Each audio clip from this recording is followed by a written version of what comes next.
এখানে রুই মাছ আছে বন্ধুরা। এখানে আলু আর লাউ দিয়ে আজকের আমি মাছের ঝোল করব।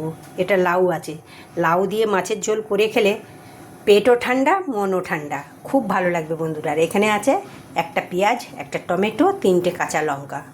তো আসুন আমরা ভিডিওটা দেখি। বসিয়ে দিয়েছি, তেল গরম হয়ে গেছে, মাছটা ভাজতে দেব।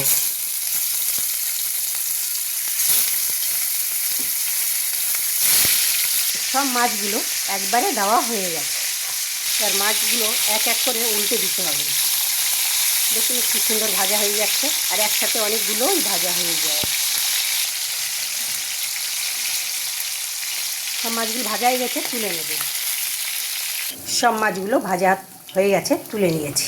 একই কড়াইতে আমি জিরে ফোড়ন দেব। পেঁয়াজটা কেটে রেখেছিলাম, পেঁয়াজটা দিয়ে দেবো। পেঁয়াজটা জিরেতে একটু ভাজা ভাজা হয়ে যাবে, সুন্দর একটা গন্ধ বেরোবে, তখন আমি আলুগুলো দিয়ে দেবো। আলুগুলো দিয়ে দেবো, আলুগুলো দিয়ে একটু ভাজা ভাজা করব। এখন আমি লাউগুলো দিয়ে দেব। লাউগুলো দিয়ে ভালো করে ভাজবো। এই লাউ দিয়ে মাছের ঝোল একবার হলেও আপনারা করে খেয়ে দেখবেন, খুব ভালো লাগে কিন্তু। এখানে আছে 1 চামচ হলুদ গুঁড়ো, লঙ্কার গুঁড়ো, জিরের গুঁড়ো, ধনের গুঁড়ো, স্বাদ মতো নুন, সব দিয়ে দেবো। এবার ভালো করে মশলাটা কষাবো। দিয়ে দেবো কাঁচা লঙ্কা, 3টে কাঁচা লঙ্কা, একটা টমেটো। কষানো হয়ে গেছে, তেল ছেড়ে দিয়েছে এই দেখুন। এবার আমি জল দিয়ে দেবো।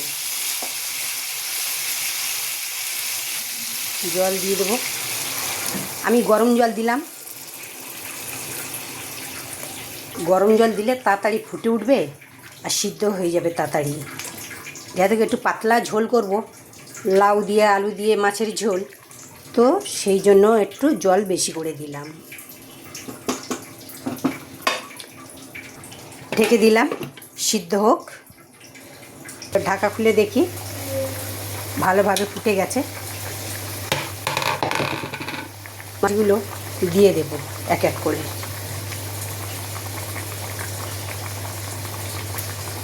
আরও সিদ্ধ হতে দেব। হয়ে গেছে বন্ধুরা। তো বন্ধুরা দেখুন কত সুন্দর লাউ দিয়ে পাতলা মাছের ঝোল হয়েছে। যদি ভিডিওটা ভালো লেগে থাকে লাইক শেয়ার কমেন্ট করবেন আর আমার পাশে থাকবেন। আপনাদের ভালোবাসায় আমি এগিয়ে যাব। ভিডিওটা দেখার জন্য ধন্যবাদ।